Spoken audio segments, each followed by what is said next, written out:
আসসালামু আলাইকুম বন্ধুরা, আশা করি আপনারা সকলেই ভালো আছেন। রাসূল সাল্লাল্লাহু আলাইহি সাল্লামের সমগ্র জীবনের কর্মযজ্ঞ কেমন ছিল এবং সেখান থেকে আমাদের করণীয় সুন্নতগুলো কি কি সে সম্পর্কে আমরা কয়েকটি পর্ব সাজানোর চেষ্টা করেছি এবং আজকের পর্বে আমরা রাসূল সাল্লাল্লাহু আলাইহি সাল্লামের রমাদান উদযাপন, ঈদ উৎসব এবং হজ পালনের বিষয় সম্পর্কে বেশ কিছু তথ্য এবং সুন্নত আপনাদের সামনে উপস্থাপন করার চেষ্টা করেছি। তাই সম্পূর্ণ ভিডিওটি শেষ পর্যন্ত দেখার অনুরোধ রইল। রোজা স্রষ্টা ও সৃষ্টির মাঝে মেলবন্ধনের সেতু। রমজান দেহ মন পরিচর্যার আত্মিক পরিশুদ্ধতা লাভের অন্যতম মাধ্যম। রমজান মুমিনের জীবনের শ্রেষ্ঠতম আনন্দের ক্ষণ। রমজান মাসকে ঘিরে মুমিনের মন ও হৃদয় নতুন সাজে সজ্জিত হতে থাকে। চোখের তারায় চিরসবুজ জান্নাতের ছবি ফুটে ওঠে। শুদ্ধতার শুভ্রতার ফুল ফোটে মুমিনের হৃদবাগে। আকুল প্রাণে অনেকে জানতে চায় কেমন ছিল আমাদের প্রিয় নবীজির রমজান, কিভাবে কেটেছিল তার দিনরাত। আমরাও তো চাই প্রিয় নবীজির মতো রমজান কাটাতে, তার আদর্শে আদর্শিত হতে, কেননা তার রেখে যাওয়া আদর্শে আমাদের জন্য কল্যাণ নিহিত আছে। মুমিন হৃদয়ের এ বাসনা পূরণ করতে আমাদের হৃদয়ের বাদশাহ নবী করিম সাল্লাল্লাহু আলাইহি সাল্লাম মহিমান্বিত এ মাসে রবের পরম সান্নিধ্য লাভে নিজেকে সফলভাবে সমর্পণ করার শিক্ষা দিয়ে গেছেন। একজন সফল সার্থক রোজাদার হিসেবে স্বীকৃতি পাবার জন্যে কি কি করতে হবে তা আমল করে দেখিয়েছেন। সৈয়দা আয়েশা রাদিয়াল্লাহু তাআলা আনহা বলেন, রমজান মাস ও অন্যান্য মাসে মহানবী সাল্লাল্লাহু আলাইহি সাল্লামের অভ্যাসের মধ্যে তিনটি পার্থক্য ছিল। প্রথম পার্থক্যটি ছিল রোজা। সাধারণ দিনে বছরের অন্যান্য সময়ে নবী সাল্লাল্লাহু আলাইহি ওয়াসাল্লাম এত বেশি রোজা আর কোনো মাসে পালন করতেন না। তিনি সাধারণত সোমবার বা বৃহস্পতিবার 1 বা 2 দিন রোজা রাখতেন। এছাড়া সাধারণত তিনি প্রতি মাসে 3 দিন রোজা রাখতেন। তিনি শাবান মাসেও রোজা রাখতেন এবং পুরো রমজান মাস জুড়েও 30টি রোজা রাখতেন। রমজানের এই রোজাগুলো প্রত্যেক মুসলিম নরনারীর জন্য ফরজ। তা পরিত্যাগ করা একটি বড় গুনাহ এবং কাজা ওয়াজিব, এবং কিছু ক্ষেত্রে কাফফারা রয়েছে এবং কিছু ক্ষেত্রে ফিদিয়া রয়েছে। এটি একটি পার্থক্য। সৈয়দা আয়েশা রাদিয়াল্লাহু তাআলা আনহা বর্ণনা করে বলেন, দ্বিতীয় পার্থক্যটি ছিল রমজানে বেশি বেশি কোরআন তেলাওয়াত করা। নবী সাল্লাল্লাহু আলাইহি সাল্লামের রমজানে পবিত্র কোরআন তেলাওয়াত বছরের বাকি সময়ের তুলনায় দ্বিগুণ ছিল। বছরের বাকি সময় জুড়ে আল্লাহ রাসূল সাল্লাল্লাহু আলাইহি সাল্লামের অভ্যাস ছিল ঘন ঘন পবিত্র কোরআন তেলাওয়াত করা। তিনি তেলাওয়াত করতেন এবং শুনতেনও। আল্লাহ রাসূল সাল্লাল্লাহু আলাইহি ওয়াসাল্লাম নিয়মিত পবিত্র কোরআন তেলাওয়াত করতেন এবং নিয়মিত কোরআন তেলাওয়াত শুনতেন। রমজান মাসে নবীজির পবিত্র কোরআনের তেলাওয়াত বহুগুণ বেড়ে যায়। রাতেও চলতে থাকে কোরআন তেলাওয়াত। ফেরেশতা জিবরাইল আলাইহিস সালাম প্রতিদিন আসতেন এবং রাসূলুল্লাহ সাল্লাল্লাহু আলাইহি সাল্লামের সাথে পবিত্র কোরআন তেলাওয়াত করতেন। তারা আসর ও মাগরিবের নামাজের মধ্যবর্তী সময়ে একসাথে কোরআন তেলাওয়াত করতেন। সৈয়দা আয়েশা রাদিয়াল্লাহু তাআলা আনহা থেকে তৃতীয় পার্থক্যের কথা জানা যায়, আর তা হলো রাসূলুল্লাহ সাল্লাল্লাহু আলাইহি সাল্লামের দানশীলতার অভূতপূর্ব বৃদ্ধি। সারা বছরই তিনি দানশীল ছিলেন, কিন্তু রমজানে তার দানশীলতা সব সীমা ছাড়িয়ে যেত। সারা বছর রাসূলুল্লাহ সাল্লাল্লাহু আলাইহি সাল্লামের অভ্যাস ছিল যে কোনো প্রশ্নকারী খালি হাতে নবীজির দরজা হতে ফেরত যেতেন না। মহানবী সাল্লাল্লাহু আলাইহি সাল্লামের স্বাভাবিক রীতি ছিল যে কোনো ব্যক্তি প্রয়োজনের তাগিদে আসলে নবীজির কাছে কিছু থাকলে তিনি তাকে তা দিতেন।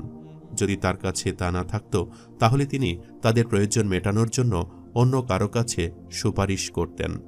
মুমিন হৃদয়ের এ বাসনা পূরণ করতে আমাদের হৃদয়ের বাদশাহ নবী করিম সাল্লাল্লাহু আলাইহি সাল্লাম মহিমান্বিত এ মাসে রবের পরম সান্নিধ্য লাভে নিজেকে সফলভাবে সমর্পণ করার শিক্ষা দিয়ে গেছেন। একজন সফল সার্থক রোজাদার হিসেবে স্বীকৃতি পাবার জন্যে কি কি করতে হবে তা আমল করে দেখিয়েছেন। সাদাসিধে ও সরল জীবনে অভ্যস্ত ছিলেন আমাদের প্রিয় নবীজি। জীবনের সবকিছুতেই তিনি ছিলেন অনাড়ম্বর। সীমাহীন প্রাচুর্যের হাতছানি উপেক্ষা করে তিনি বেছে নিয়েছিলেন সাধারণ জীবন। খাবারের ব্যাপারেও ছিল এ সারল্যের ছাপ। নবীজির খাবার গ্রহণের এ সারল্য ও অল্প তুষ্টি বজায় থাকত রমজানের সেহেরির সময়ও। তিনি সাধারণ খাবার দিয়ে সেহেরি করতেন। ঘরে যখন যা থাকত তাই সেহেরি হিসাবে গ্রহণ করতেন। সেহেরির খাবার হিসাবে তার বিশেষ কোনো পছন্দের কথা জানা যায় না।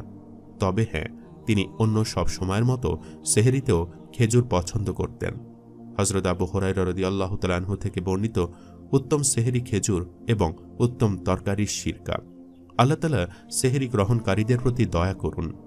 সেহরির খাবার যাই হোক না কেন, নবী করিম সাল্লাল্লাহু আলাইহি ওয়াসাল্লাম নিয়মিত সেহরি গ্রহণ করতেন এবং সাহাবীদেরও সেহরি গ্রহণের প্রতি বিশেষভাবে উৎসাহিত করেছেন। তিনি বলেছেন, তোমরা সাহারি গ্রহণ করো, কেননা সাহারিতে বরকত রয়েছে। নবী করিম সাল্লাল্লাহু আলাইহি ওয়াসাল্লাম সাহরি খেতেন রাতের শেষ ভাগে সুবে সাদিকের আগ মুহূর্তে।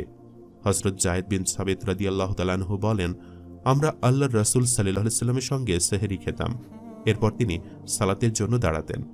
বর্ণনাকারী বলেন, আমি জিজ্ঞাসা করলাম, ফজরের আজান ও সেহরির মাঝে কতটুকু ব্যবধান ছিল? তিনি বললেন, 50 আয়াত পরিমাণ। সেহরির পর যখন ফজরের আজান হতো, নবী করিম সাল্লাল্লাহু আলাইহি ওয়াসাল্লাম নামাজ আদায় করে নিতেন। দিনের আলো ফুটলে সাহাবীদের রমজান ও রোজা সংক্রান্ত মাসালা শিক্ষা দিতেন। হযরত লাকিদ বিন সাবিরা রাদিয়াল্লাহু তাআলা আনহু থেকে বর্ণিত, নবী করিম সাল্লাল্লাহু আলাইহি ওয়াসাল্লাম বলেন, তোমরা ভালোভাবে নাকে পানি পৌঁছাও, তবে রোজা অবস্থায় নয়, অর্থাৎ রোজা অবস্থায় হালকাভাবে পানি পৌঁছাও, অতিরঞ্জন করো না। সাহাবীদের রমজান সম্পর্কে সতর্ক বাণীও শোনাতেন। যেমন আবু হুরায়রা রাদিয়াল্লাহু তাআলা আনহু থেকে বর্ণিত, তিনি বলেন, রাসূল সাল্লাল্লাহু আলাইহি ওয়াসাল্লাম বলেছেন, ওই ব্যক্তি ধুলোয় ধূসরিত হোক যার কাছে আমার নাম উল্লেখিত হলো, কিন্তু সে আমার উপর দরুদ পাঠ করেনি। ওই ব্যক্তি ধুলোয় ধূসরিত হোক যার কাছে রমজান মাস এলো অথচ তার গুনাহ মাফ হওয়ার আগেই তা অতিবাহিত হয়ে গেল। ওই ব্যক্তি ধুলোয় ধূসরিত হোক যার নিকট তার বাবা মা বৃদ্ধে উপনীত হলো, কিন্তু তারা তাকে জান্নাতে প্রবেশ করায়নি। সে তাদের সঙ্গে ভালো আচরণ করে জান্নাত অর্জন করেনি। তিরমিজি হাদিস নাম্বার 3545। রোজা অবস্থায় রাসূল সাল্লাল্লাহু আলাইহি ওয়াসাল্লাম মেসওয়াকের খুব বেশি গুরুত্ব দিতেন, অন্যদেরও উৎসাহ দিতেন। আমির বিন রাবিয়া রাদিয়াল্লাহু তাআলা আনহু থেকে বর্ণিত, তিনি বলেন, আমি রোজা অবস্থায় রাসূল সাল্লাল্লাহু আলাইহি ওয়াসাল্লামকে এত বেশি মেসওয়াক করতে দেখেছি যা গণনা করে শেষ করা যাবে না। রোজাদারের জন্য ইফতার বড় আনন্দের। ইফতার সারাদিনের রোজার ক্লান্তি ও অবসাদ দূর করে মনে অপার্থিব আনন্দ উচ্ছ্বাস নিয়ে আসে। রোজাদার কেমন আনন্দ অনুভব করে তা কেবল যারা রোজা রাখে তারাই অনুধাবন করতে পারেন। হাদিসে বলা হয়েছে, রোজাদারের জন্য দুইটি আনন্দ, একটি ইফতারের সময় ও অপরটি যখন আল্লাহর সঙ্গে মিলবে তখন। স্বাভাবিকই ইফতারে খেজুর অত্যন্ত উপযোগী উপকরণ। এটি শর্করা ও পুষ্টি উপাদানের উৎস হিসাবে কাজ করে। সবচেয়ে গুরুত্বপূর্ণ বিষয় হল, খেজুর দিয়ে ইফতার শুরু করা রাসূল সাল্লাল্লাহু আলাইহি ওয়াসাল্লামের অভ্যাস ছিল। আনাস বিন মালিক রাদিয়াল্লাহু তাআলা আনহু থেকে বর্ণিত আছে, তিনি বলেন, নবী সাল্লাল্লাহু আলাইহি ওয়াসাল্লাম নামাজের আগে কয়েকটি কাঁচা খেজুর খেয়ে ইফতার করতেন। যদি কাঁচা খেজুর না থাকত তাহলে শুকনো খেজুর দিয়ে, যদি শুকনো খেজুরও না থাকত তাহলে কয়েক ঢোক পানি দিয়ে। অনতিবিলম্বে ইফতার করা মহানবী সাল্লাল্লাহু আলাইহি ওয়াসাল্লামের সুন্নাত। রাসূল সাল্লাল্লাহু আলাইহি ওয়াসাল্লামের বিভিন্ন হাদিস থেকে ও সাহাবীদের আমল থেকে এমনটাই প্রমাণ হয়। সাহল ইবনে সাদ রাদিয়াল্লাহু তাআলা আনহু থেকে বর্ণিত যে রাসূল সাল্লাল্লাহু আলাইহি ওয়াসাল্লাম বলেন, যতদিন মানুষ অনতিবিলম্বে ইফতার করবে ততদিন তারা কল্যাণের মধ্যে থাকবে। রবের সঙ্গে গভীর সম্পর্ক তৈরির অন্যতম মাধ্যম হল তাহাজ্জুদ। তাহাজ্জুদ অত্যন্ত মূল্যবান আমল। কুরআন মাজিদে নবী করিম সাল্লাল্লাহু আলাইহি ওয়াসাল্লাম তাহাজ্জুদের বিশেষ হুকুম করা হয়েছে। তাহাজ্জুদের সময় তথা রাতের শেষ ভাগে আল্লাহর রহমত বান্দার প্রতি নিবিষ্ট থাকে। আল্লাহ তাআলা বান্দাকে ডেকে ডেকে বলতে থাকেন, আছে কি কেউ যে আমাকে ডাকবে, আমি তার ডাকে সাড়া দেব। কেউ আমার কাছে কিছু চাইবে, আমি তাকে তা দিয়ে দেব। কেউ আমার কাছে ক্ষমা প্রার্থনা করবে, আমি তাকে ক্ষমা করে দিব। রাতের 2/3 অতিবাহিত হওয়ার পর থেকে ফজর পর্যন্ত প্রতি রাতে রাব্বুল আলামিন এভাবে বান্দাকে ডাকতে থাকেন। রাসূল সাল্লাল্লাহু আলাইহি ওয়াসাল্লাম সবসময় তাহাজ্জুদের নামাজ আদায় করতেন। রমজানে তাহাজ্জুদের নামাজে আরও বেশি মগ্ন হয়ে যেতেন। রমজানে কখনো তার তাহাজ্জুদ ছুটত না। রাতের শেষ অংশে তাহাজ্জুদের জন্য তিনি দাঁড়িয়ে যেতেন। আয়েশা রাদিয়াল্লাহু তাআলা আনহা বলেন, রাসূল সাল্লাল্লাহু আলাইহি ওয়াসাল্লাম রমজান মাসে ও অন্য সব মাসের রাতে 11 রাকাতের অধিক সালাত আদায় করতেন না। প্রথমে 4 রাকাত পড়তেন। এ 4 রাকাত আদায়ের সৌন্দর্য ও দীর্ঘতা সম্পর্কে জিজ্ঞেস করো না। এরপর 3 রাকাত আদায় করতেন। তখন আমি বললাম, হে আল্লাহর রাসূল, আপনি কি বিতর নামাজ আদায়ের আগে ঘুমিয়ে পড়েন? নবী সাল্লাল্লাহু আলাইহি ওয়াসাল্লাম বললেন, আমার চোখ ঘুমায়, আমার অন্তর ঘুমায় না। আল্লাহ রাব্বুল আলামিন রমজানের দিবসে রোজাকে ফরজ করেছেন, আর তার হাবিব সাল্লাল্লাহু আলাইহি ওয়াসাল্লাম কিয়ামে রমজান এর ঘোষণার মাধ্যমে তারাবির মতো মূল্যবান এ তোহফা দান করেছেন। তারাবিতে কালামুল্লাহর সঙ্গে বান্দার বিশেষ সম্পর্ক স্থাপিত হয় এবং এর মাধ্যমে বান্দার গুনাহ মাফ হয়। নবীজি সাল্লাল্লাহু আলাইহি ওয়াসাল্লাম বলেন, যে ব্যক্তি ঈমান ও ইহতিসাব তথা আল্লাহর প্রতি বিশ্বাস ও সওয়াবের প্রত্যাশা নিয়ে কিয়ামে রমজান আদায় করবে তার বিগত গুনাহসমূহ ক্ষমা করে দেয়া হবে। ইসলামে দান সদকা ও অন্যকে সহযোগিতার গুরুত্ব অনেক বেশি, আর রমজানে দানের গুরুত্ব আরও বেশি। এ মাসকে দানের মাস বলা হয়, কেননা এ মাসে একটি নফল ইবাদত করলে একটি ফরজের সমান সওয়াব, আরেকটি ফরজ ইবাদত করলে ৭০টি ফরজের সওয়াব দেওয়া হয়। প্রিয় নবীজি সাল্লাল্লাহু আলাইহি ওয়াসাল্লাম স্বভাবগতভাবে মানবকুলের মধ্যে সর্বাধিক দানশীল ছিলেন। রমজান মাস এলে তার দানের পরিমাণ বহুগুণে বেড়ে যেত। আবদুল্লাহ ইবনে আব্বাস রাদিয়াল্লাহু তাআলা আনহু বলেন, রাসূল সাল্লাল্লাহু আলাইহি ওয়াসাল্লাম মানুষের মধ্যে সর্বাধিক দানশীল ব্যক্তি ছিলেন। রমজান মাসে জিবরাইল আলাইহিস সালামের সঙ্গে সাক্ষাৎকালে কল্যাণবহ মুক্ত বায়ুর চেয়েও বেশি দানশীল হয়ে যেতেন। নবী করিম সাল্লাল্লাহু আলাইহি ওয়াসাল্লাম সবসময় কোরআন তেলাওয়াত করতেন। কয়েকটি প্রিয় জিনিসের মধ্যে কোরআন মাজিদের তেলাওয়াত ছিল অন্যতম, আর রমজান আসলে তিনি তেলাওয়াত আরও বাড়িয়ে দিতেন, কারণ রমজান মাসেই আল্লাহ তাআলা কোরআন নাজিল করেছেন। আল্লাহ তাআলা বলেন, রমজান মাস যাতে কোরআন নাজিল হয়েছে, যা মানব জাতির জন্য হেদায়েতের দিশারি, সৎপথের স্পষ্ট নিদর্শন এবং সত্যাসত্যের পার্থক্যকারী। অতএব তোমাদের যে এ মাস লাভ করবে সে যেন তাতে অবশ্যই রোজা রাখে। আবদুল্লাহ ইবনে আব্বাস রাদিয়াল্লাহু তাআলা আনহু বলেন, রমজান এলে প্রতি রাতে নবীজি সাল্লাল্লাহু আলাইহি ওয়াসাল্লামের কাছে জিবরাইল আলাইহিস সালাম আগমন করতেন, একে অপরকে কোরআন তেলাওয়াত করে শোনাতেন। ইতিকাফ তাকওয়া অর্জনের বড় মাধ্যম, নির্জনতায় প্রভুকে স্মরণ করার শ্রেষ্ঠ উপায়, প্রভুর দরবারে নিজেকে মেলে ধরার অবারিত সুযোগ। নবীজি প্রতি বছর অত্যন্ত গুরুত্বের সাথে রমজানের শেষ দশকে ইতিকাফ করতেন। আম্মাজান হযরত আয়েশা সিদ্দিকা রাদিয়াল্লাহু তাআলা আনহা বলেন, নবী করিম সাল্লাল্লাহু আলাইহি ওয়াসাল্লাম ইন্তিকালের আগ পর্যন্ত রমজানের শেষ দশকে ইতিকাফ করতেন। নবীজির পর তার স্ত্রীগণও ইতিকাফ করতেন। সহিহ মুসলিম হাদিস নাম্বার 1172। কতই না সুন্দর ছিল আল্লাহর রাসূলের পুরো রমজানের দিনগুলো। আল্লাহর রাসূলের জীবন থেকে আমরা এটাই শিক্ষা পাই যে কিভাবে আমাদের রমজান উদযাপন করা উচিত। পুরো ৩০টি মাস রোজা রাখার পর মুমিন মুসলমানদের জন্য খুশির দিন হল ঈদুল ফিতর। ঈদের দিনেও আল্লাহর রাসূলের বেশ কিছু সুন্নত রয়েছে। মহানবী সাল্লাল্লাহু আলাইহি ওয়াসাল্লাম ঈদুল ফিতর ও ঈদুল আজহা দিনে গোসল করতেন। ইবনে মাজাহ, তিনি ঈদের দিন লাল কারুকাজ করা চাদর ও পরিধান করতেন। বুরাইদা রাদিয়াল্লাহু তাআলা আনহু বলেন, রাসূলুল্লাহ সাল্লাল্লাহু আলাইহি ওয়াসাল্লাম ঈদের দিন কিছু খাওয়ার আগে কখনোই ঘর থেকে বের হতেন না, কিন্তু ঈদুল আজহা দিনে ঈদের নামাজ না পড়া পর্যন্ত কিছু খেতেন না। তিরমিজি, রাসূলুল্লাহ সাল্লাল্লাহু আলাইহি ওয়াসাল্লাম নামাজের জন্য বের হওয়ার আগে বিজোড় সংখ্যায় খেজুর খেতেন। রাসূলুল্লাহ সাল্লাল্লাহু আলাইহি ওয়াসাল্লাম খোলা মাঠে ঈদের নামাজ পড়তেন। বুখারী ও মুসলিম। তবে বৃষ্টির কারণে তিনি মসজিদেও নামাজ পড়েছিলেন। রাসূলুল্লাহ সাল্লাল্লাহু আলাইহি ওয়াসাল্লাম ঈদের নামাজের জন্য এক পথ দিয়ে যেতেন এবং অন্য পথ দিয়ে ফিরতেন। তিরমিজি, জাবির বিন সামুরা রাদিয়াল্লাহু তাআলা আনহু বর্ণনা করেন, আমি আজান বা ইকামা ছাড়াই রাসূলুল্লাহ সাল্লাল্লাহু আলাইহি ওয়াসাল্লামের সাথে অনেক ঈদের নামাজ আদায় করেছি। জাবির রাদিয়াল্লাহু তাআলা আনহু বলেন, ঈদুল আজহার দিন আমি রাসূলুল্লাহ সাল্লাল্লাহু আলাইহি ওয়াসাল্লামের সাথে ঈদের নামাজের স্থানে উপস্থিত হলাম এবং তিনি আজান এবং ইকামা ছাড়া খুতবার আগে সালাত আদায় করলেন। নামাজ শেষ করে তিনি বিলাল রাদিয়াল্লাহু তাআলা আনহুর ওপর ভর দিয়ে উঠে দাঁড়ালেন। প্রথমত তিনি আল্লাহর প্রশংসা করলেন, মানুষকে উপদেশ দিলেন এবং সর্বশক্তিমান আল্লাহর আনুগত্য করতে উৎসাহিত করলেন। এরপর তিনি নারীদের সমাবেশে গেলেন, সঙ্গে ছিলেন বিলাল।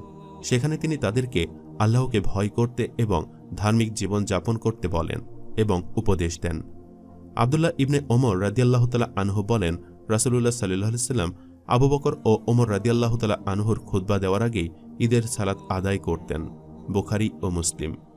ইবনে আব্বাস রাদিয়াল্লাহু তাআলা আনহু বলেন যে রাসূলুল্লাহ সাল্লাল্লাহু আলাইহি ওয়াসাল্লাম ঈদের দিনে 2 রাকাত সালাত আদায় করতেন এবং এর আগে অন্য কোনো সালাত আদায় করেননি। বুখারী ও মুসলিম। আবদুল্লাহ ইবনে মাসউদ রাদিয়াল্লাহু তাআলা আনহু বলেন, ঈদের নামাজে 9টি তাকবীর রয়েছে। প্রথম রাকাতে 5টি এবং তারপর দ্বিতীয় রাকাতে তিলাওয়াত শুরু করা, তারপর রুকু সহ 4টি তাকবীর। তিরমিজি। সাইদ বিন আস রাদিয়াল্লাহু তাআলা আনহু বলেন, আমি আবু মুসা আশআরী ও হুযায়ফা রাদিয়াল্লাহু তাআলা আনহুকে জিজ্ঞাসা করলাম, নবী সাল্লাল্লাহু আলাইহি ওয়াসাল্লাম ঈদের নামাজে কিভাবে তাকবীর বলতেন? আবু মুসা রাদিয়াল্লাহু তাআলা আনহু বলেন, তিনি জানাজা নামাজের মতো 4টি তাকবীর বলতেন। হুযায়ফা বললেন, তিনি সত্য বলেছেন। ইসলামের 5টি স্তম্ভের মধ্যে একটি হল হজ। হজ করার জন্য যাদের শারীরিক, মানসিক এবং আর্থিক সামর্থ্য রয়েছে তাদের উপর হজ ফরজ করা হয়েছে। আল্লাহ রাসূল বহুবার হজ এবং উমরা করেছেন এবং হজের মধ্যে কী কী পালনীয় সুন্নাত রয়েছে সে সকল তরিকা আল্লাহর রাসূল দেখিয়ে গেছেন। হাফিজ ইবনুল কাইয়ুম রাহিমাহুল্লাহ বলেন, রাসূলুল্লাহ সাল্লাল্লাহু আলাইহি সাল্লাম হিজরতের পর 4টি উমরা পালন করেছেন এবং সবগুলোই ছিল জিলকদ মাসে। প্রথমবার ছিল হিজরতের 6ষ্ঠ বছরে, কিন্তু মক্কার মুশরিকরা হুদাইবিয়ায় তার মুখোমুখি হয়েছিল এবং তাকে সামনে অগ্রসর হতে বাধা দেয়। এরপর নবী সাল্লাল্লাহু আলাইহি সাল্লাম তার আনা সমস্ত উট কোরবানি করলেন এবং তিনি এবং সকল সাহাবী তাদের মাথা মুন্ডন করলেন এবং ইহরাম শেষ করে মদিনায় ফিরে গেলেন। দ্বিতীয়টি ছিল কাজা উমরা, যেটি তিনি হুদাইবিয়ার ঘটনার পরের বছর পালন করেছিলেন। এবার নবী সাল্লাল্লাহু আলাইহি সাল্লাম মক্কায় প্রবেশ করেন এবং সেখানে 3 দিন অবস্থান করেন এবং সম্পূর্ণভাবে উমরা পালন করেন এবং তারপর মদিনায় ফিরে আসেন। তৃতীয়বার হল সেই উমরা যেটি তিনি তার হজের সাথে পালন করেছিলেন। চতুর্থটি হল যখন নবীজি হুনাইনের উদ্দেশ্যে রওনা হন এবং তারপর মক্কায় ফিরে এসে জিরানাতে ইহরাম বেঁধে মক্কায় প্রবেশ করেন।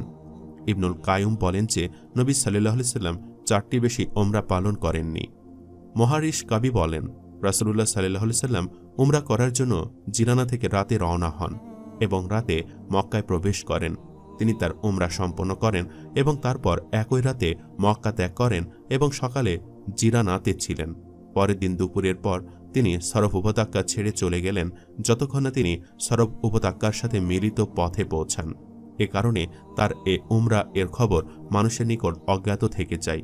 তিরমিজি হাদিস নাম্বার 935।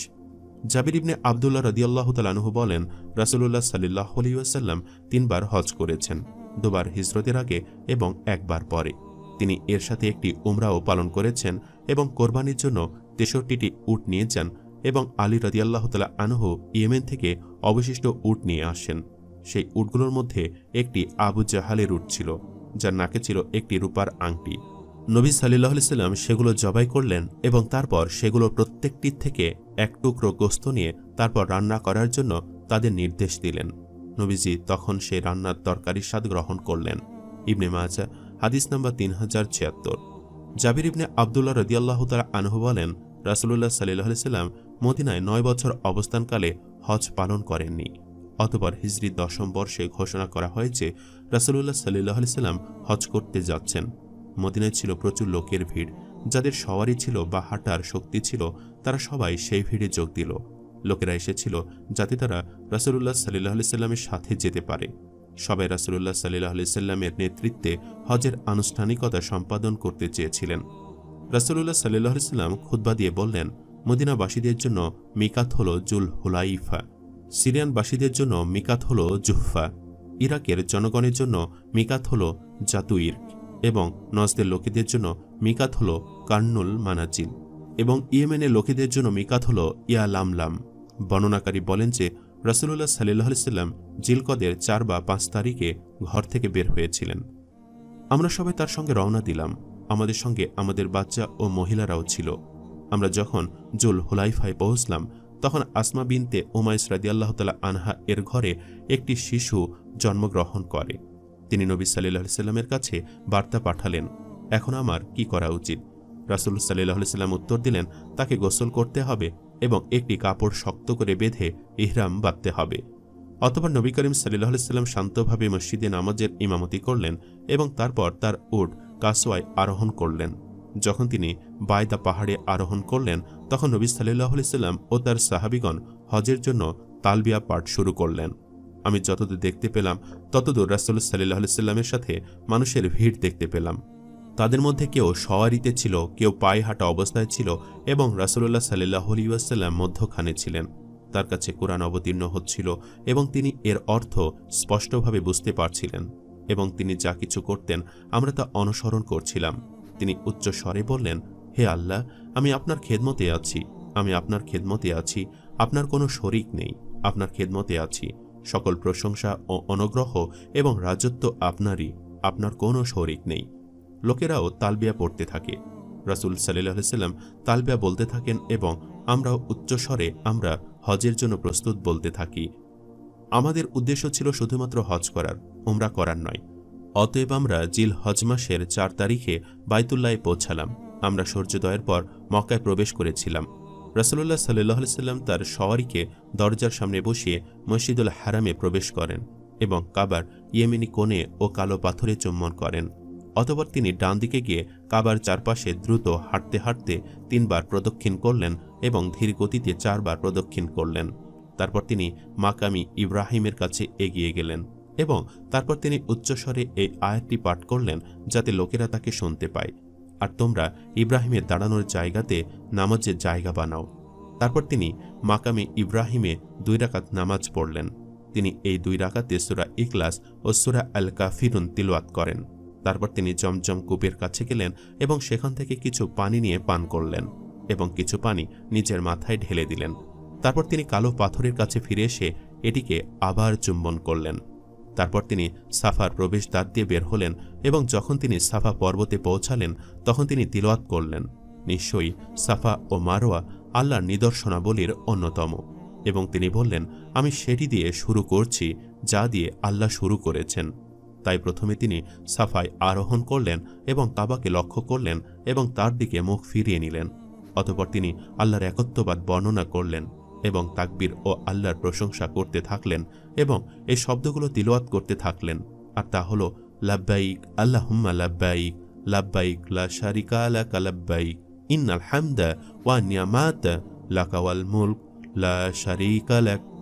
যার অর্থ, আল্লাহ ছাড়া কোনো ইলাহ নেই, তিনি এক, যার কোনো শরিক নেই, যিনি তার প্রতিশ্রুতি রক্ষা করেছেন, তার বান্দাকে সাহায্য করেছেন এবং দলগুলোকে একাই পরাজিত করেছেন।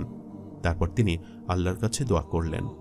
তারপর তিনি নেমে গেলেন এবং মারোয়া অভিমুখে হাঁটা শুরু করলেন, কিন্তু উপত্যকার মাঝখানে পৌঁছে তিনি দৌড়াতে শুরু করলেন এবং যখন তিনি চূড়ায় পৌঁছলেন তখন তিনি আবার হাঁটা শুরু করলেন এবং মারোয়ায় আরোহণ করলেন। সেখানে তিনি কাবা শরীফ লক্ষ্য করেন এবং সাফায় যে সকল আমল করেছিলেন তা আবার পুনরাবৃত্তি করলেন। মূলত এই নিয়মেই বর্তমানে হাজিরা হজ করে থাকে, আর এই সকল সুন্নাত এবং হজের নিয়ম নীতি আল্লাহ রাসূল আমাদেরকে শিখিয়ে গেছেন। 8ম হিজরির রমজান মাসে মক্কা বিজয় হয় এবং নবীজি সাল্লাল্লাহু আলাইহি সাল্লাম ওমরা সম্পাদন করেন। 10ম হিজরিতে রাসূলুল্লাহ সাল্লাল্লাহু আলাইহি সাল্লাম প্রায় 1.25 লাখ সাহাবীকে সঙ্গে নিয়ে হজ সম্পাদন করেন।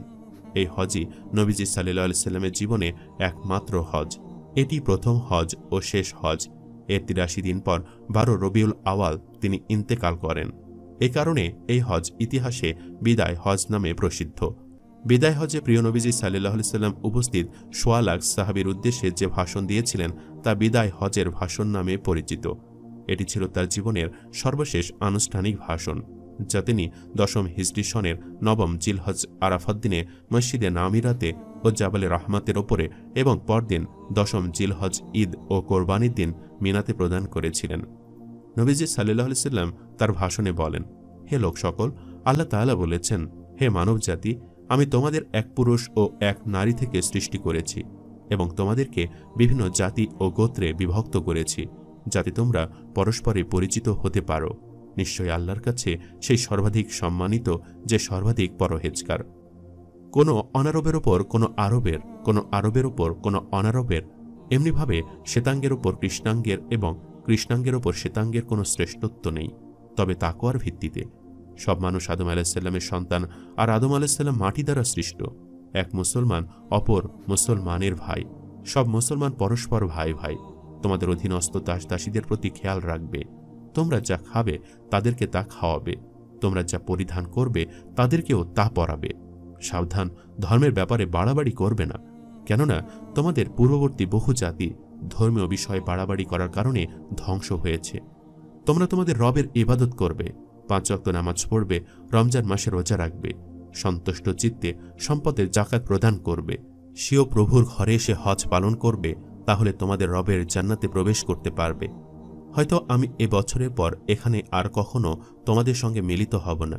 অচিরে তোমরা তোমাদের মহান প্রভুর সাক্ষাতে উপনীত হবে। তখন তিনি তোমাদের কৃতকর্ম সম্পর্কে জিজ্ঞেস করবেন। তোমাদের কারো কাছে যদি কোনো আমানত গচ্ছিত থাকে তা তার প্রাপকের নিকট অবশ্যই পৌঁছে দেবে। নিশ্চয়ই সকল প্রকার সুদ রহিত করা হলো, তবে তোমাদের মূলধন বহাল থাকবে। মহান আল্লাহ ফয়সালা দিয়েছেন যে আর কোনো সুদ নয়। আব্বাস ইবনে আব্দুল মুত্তালিবের সব সুদ রহিত করা হলো। তোমরা কোনো জুলুম করবে না, বরং তোমাদের প্রতিও কোনো জুলুম করা হবে না। জাহেলি যুগের যত রক্তের দাবি তা সব রহিত করা হলো। সর্বপ্রথম আমি রবিয়া ইবনে হারিস ইবনে আব্দুল মুত্তালিবের শিশুপুত্রের রক্তের দাবি রহিত করলাম। নিশ্চয় আল্লাহ তাআলা প্রত্যেক প্রাপকের জন্য তার অংশ নির্ধারণ করে দিয়েছেন। যে ব্যক্তি নিজের জন্মদাতা ছাড়া অন্যের সঙ্গে নিজের বংশসূত্র স্থাপন করে এবং যে নিজ মনিব ছাড়া অন্যকে মনিব বলে স্বীকার করে, তার উপর আল্লাহর লানত। জামিনদার জরিমানা আদায় করতে বাধ্য থাকবে। কারোর জন্য তার অপর ভাইয়ের কোনো কিছু বৈধ নয়, যতক্ষণ না সে নিজে সন্তুষ্ট চিত্তে প্রদান না করে। কোনো মহিলার জন্য তার স্বামীর অনুমতি ব্যতি রেখে স্বামীর অর্থ সম্পদ থেকে কাউকে কিছু দেওয়া বৈধ নয়। তোমরা কখনো একে অন্যের ওপর জুলুম করো না। নিশ্চয়ই তোমাদের স্ত্রীদের ওপর তোমাদের অধিকার রয়েছে এবং তোমাদের ওপরও তাদের অধিকার আছে। অতএব হে মানব জাতি, তোমরা আমার কথা অনুধাবন করো। আমি তা পৌঁছে দিয়েছি।